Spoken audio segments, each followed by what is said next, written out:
రాజ్, సరితకు నువ్వు నీ ప్రేమను పంచు. నీ ప్రేమను చూసి భగవంతుడు కూడా తన నిర్ణయాన్ని మార్చుకోవాలి. సరితకు నువ్వు నీ ప్రేమను పంచగలవా?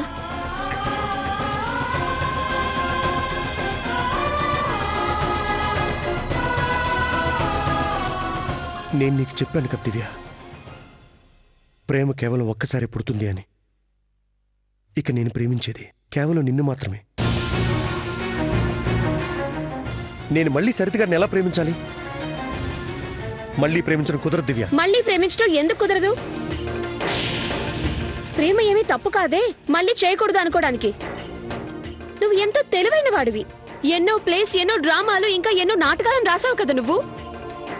నువ్వే స్వయంగా డైరెక్ట్ కూడా చేసావు. అందులో ఒక ప్రేమికుడు తన పాత ప్రియురాల్ని మర్చిపోయి మరొక అమ్మాయిని ప్రేమిస్తాడు అని. మళ్ళీ ప్రేమిస్తాడు, మళ్ళీ తన జీవితంలోనికి సంతోషాలు వస్తాయి, వాళ్ళు మళ్ళీ సంతోషంగా జీవిస్తారని. ప్రేమను ఎప్పుడు పంచుతూనే ఉండొచ్చు, పంచినంత మాత్రం అది ఎప్పటికీ ఖాళీ అయిపోదని.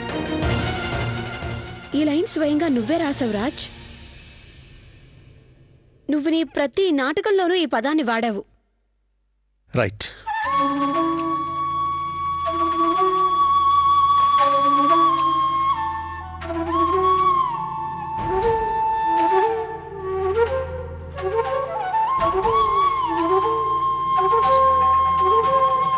నువ్వు చెప్పిన దానికి నేను ఒప్పుకుంటాను. నువ్వు నాకు ఇంతగా చెప్తున్నావు కదా, నీకు ఈ విషయంలో ఎంతో నమ్మకం ఉంది కదా. అయితే నేను అడిగిన దానికి సమాధానం చెప్పు దివ్య. దివ్య, ఒకవేళ మళ్ళీ గనక ప్రేమ పుడుతుంది అంటే నువ్వు మళ్ళీ ఎవరినైనా ప్రేమించావా?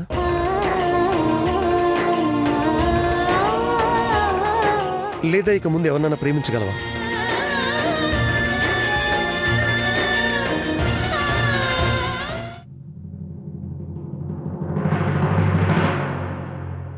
నేను నా గురించి మాట్లాడటం లేదు రాజ్. ఇది నా ప్రశ్నకు సమాధానం కాదు.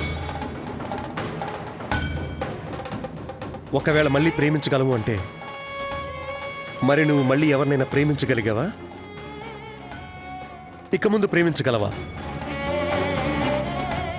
ఒకవేళ నువ్వు అవును అని సమాధానం ఇస్తే గనక నేను నీ ఆర్గ్యుమెంట్ కరెక్ట్ అని ఒప్పుకుంటాను దివ్య. కానీ ఒకవేళ నీ సమాధానం కాదు అంటే నేను నీకు ఒక విషయం చెప్పాలనుకుంటున్నాను దివ్య. ఎంతో తెలివిగా నువ్వు నన్ను ప్రశ్నించాను అని అనుకుంటున్నావు కదా, నేను నీకు ఎలాంటి జవాబు చెప్పలేను అనుకుని. అదంతా నాకు అర్థమైంది. నువ్వు నా మీద ఒట్టేసి చెప్పు. చెప్పు.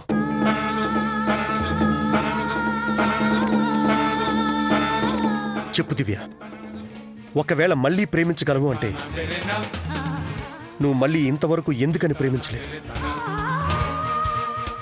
ఎందుకని గౌరవతో జరగాల్సిన నీ పెళ్లిని మధ్యలో ఆపించేశావు? మళ్ళీ ప్రేమించడం కుదురుతుందా? నిజంగా మళ్ళీ ప్రేమించడం కుదురుతుందా?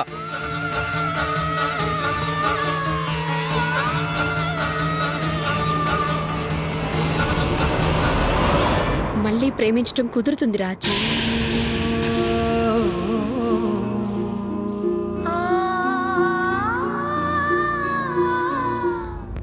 పది సంవత్సరాలు ముంబైలో ఉండి చుట్టుప్రక్కల జరిగేవి నేను చాలా చూశాను. 10 సంవత్సరాల తరువాత ఒక డివోర్స్డ్ కపుల్ మళ్ళీ కలుసుకున్నారు. వాళ్ళు తమ జీవితాన్ని మళ్ళీ క్రొత్తగా ప్రారంభించారు. అవును రాజ్, మళ్ళీ ప్రేమించడం కుదురుతుంది.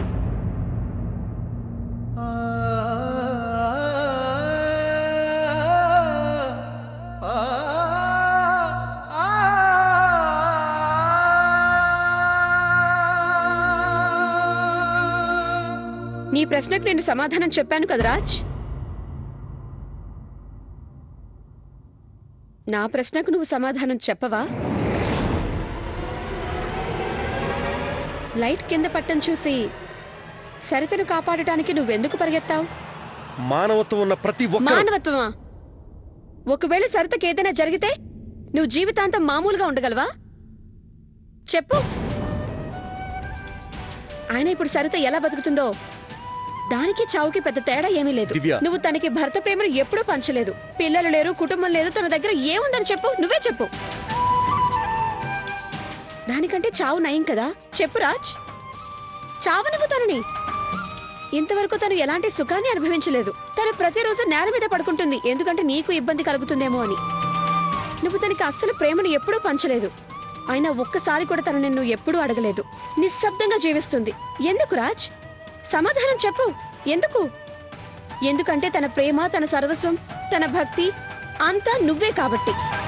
నీ ఇంట్లో వాళ్ళు తనని ఎంతగా హింసిస్తున్నా కూడా నువ్వు ఒక్కసారి కూడా తన వైపు చూడనే లేదు. ఇందులో సరిత తప్పే ఉందా? నువ్వే చెప్పు. ప్రేమించింది నువ్వు మాత్రమే. దానికి సరితకి ఎలాంటి సంబంధమూ లేదు. కానీ ఈ 10 సంవత్సరాలు తానెందుకు శిక్ష అనుభవించింది? ఒక్క నిమిషం రాజ్. నా మీద ఒట్టేసి చెప్పు, సరితకి తన అధికారం దక్కాలా అక్కర్లేదా?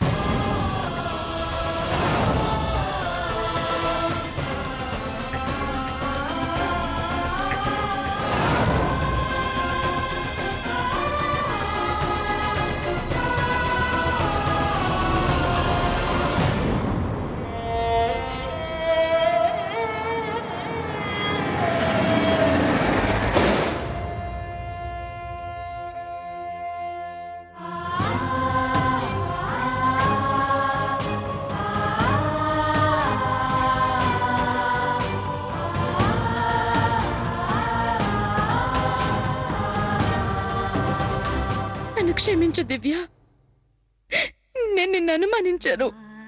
నిజంగా నిన్ను అనుమానించాను. నా మనసులో సందేహం ఉండేది. నేను నీకు పట్టీలు కూడా పెట్టాను. కానీ ఈరోజు నువ్వంతా అబద్ధం అని నిరూపించు. నీ ఒక్క ప్రశ్న రాజుగారిని మాట్లాడకుండా చేసింది. ఆయన నిశ్శబ్దంలో నాకు ఆశా కిరణాలు కనిపించాయి. దివ్య, ఆయనకి నేను చనిపోతాననే భయం ఉంది. చిన్న దెబ్బ తగిలితేనే ఆయన తట్టుకోలేకపోయారు. దివ్య, నన్ను క్షమించు దివ్య. నాకు అర్థం కావడం లేదు నేను నీకెలా కృతజ్ఞతలు చెప్పుకోవాలో. చీకటైపోయిన నా జీవితంలో నువ్వు వెలుగు నింపావు.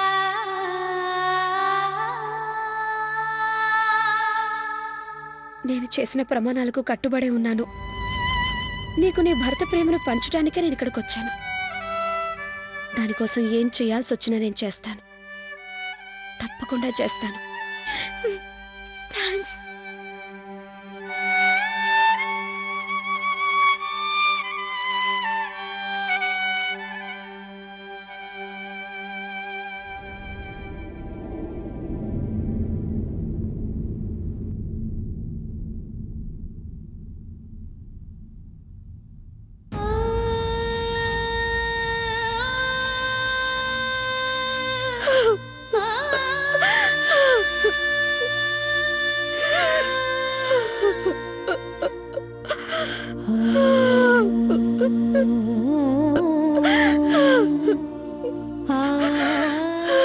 నన్ను క్షమించు రాజ్, ప్లీజ్ నన్ను క్షమించు. నేను నీ మీద అబద్ధపు ఒట్టు వేశాను. నేను మళ్ళీ ఎప్పటికీ ప్రేమించలేను రాజ్. నేను కేవలం నిన్నే ప్రేమిస్తున్నాను రాజ్. నేను కేవలం సరిత సంతోషం కోసం నీకు అబద్ధం చెప్పాల్సి వచ్చింది. మనం వేసిన ప్లాన్ మొత్తం నాశనం చేసింది సరిత.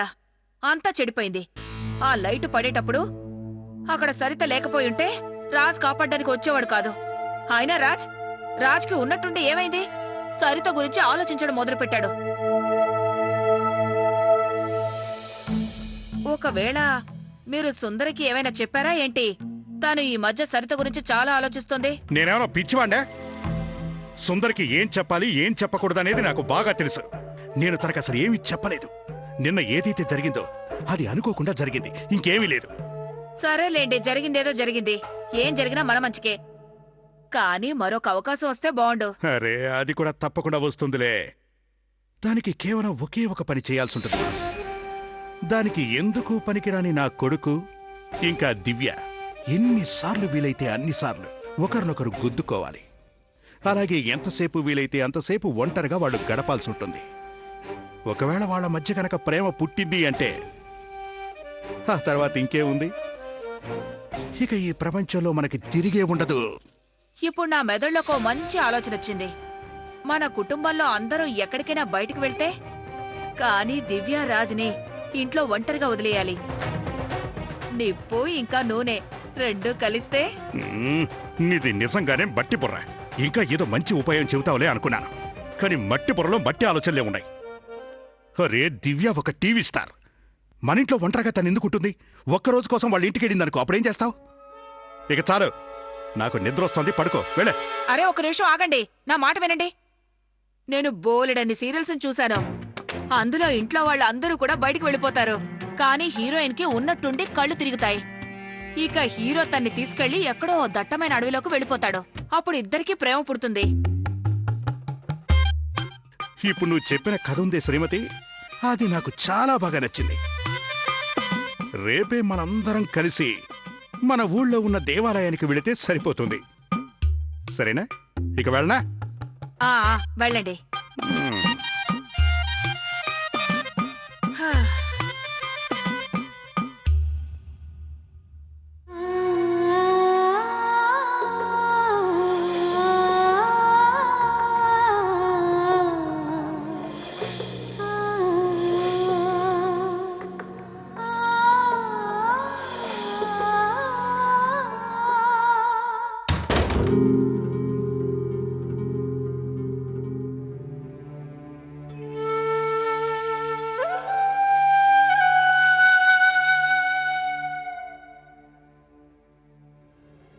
ఆచార్య గారు చెప్పారు వచ్చే నెల అమావాస్యలోపు సరిత నీకు దూరం అవుతుంది అని. దూరం అవుతుంది అంటే? సరిత చనిపోతుంది.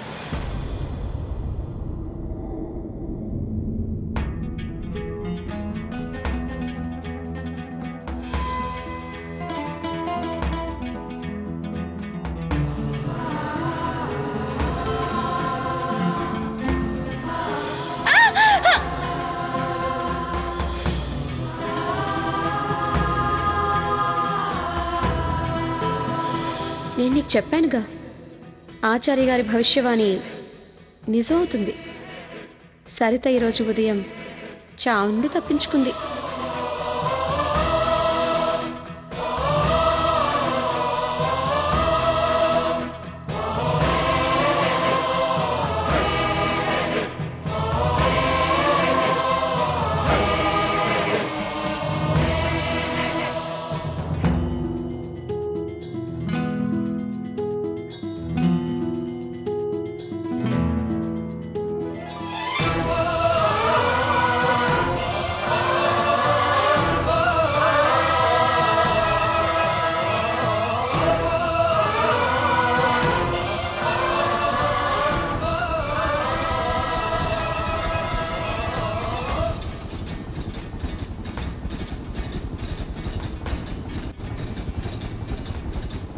ఈ ఫ్యాన్ ఇంతకుముందు ఇంత చప్పుడు వచ్చేది కాదే, లేదంటే నేను గమనించలేదా?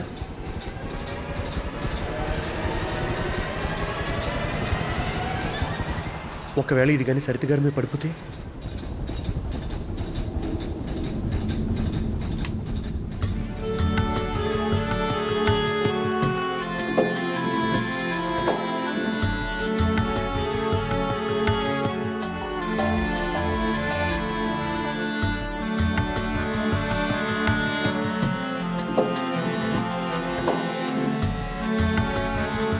ఫ్యాన్ ఆఫ్ చేసేసాను అంటే వేడిగానే ఉంటుంది, అలాగే దోమలు కూడా కుడుతూనే ఉంటాయి.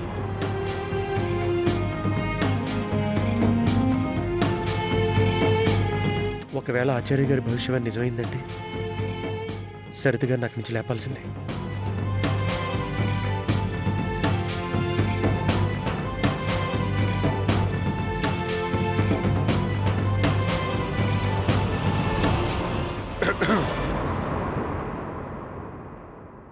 చూడండి,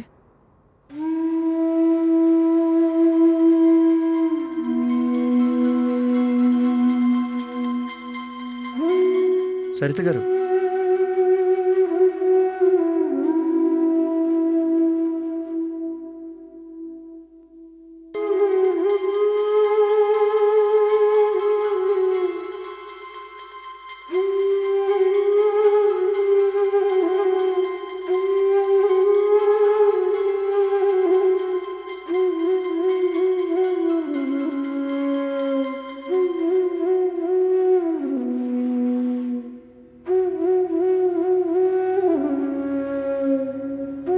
సరిత గారు,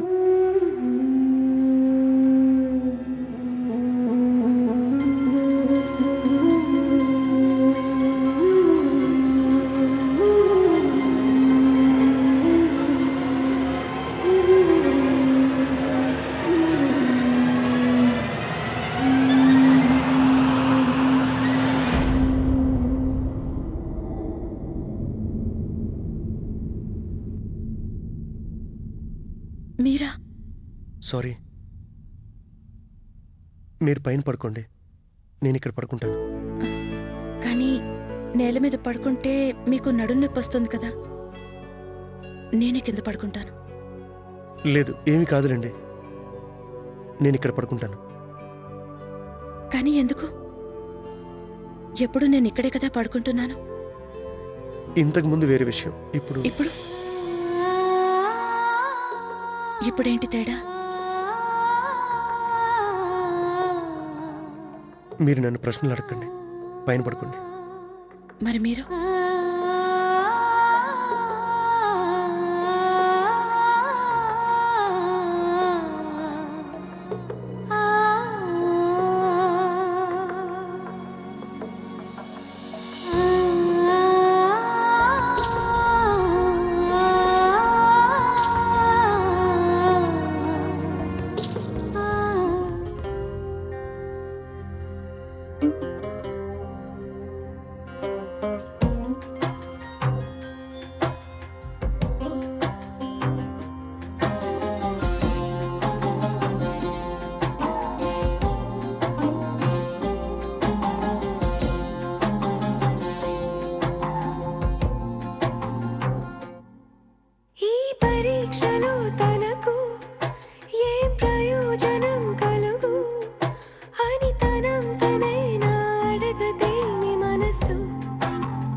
नरविवा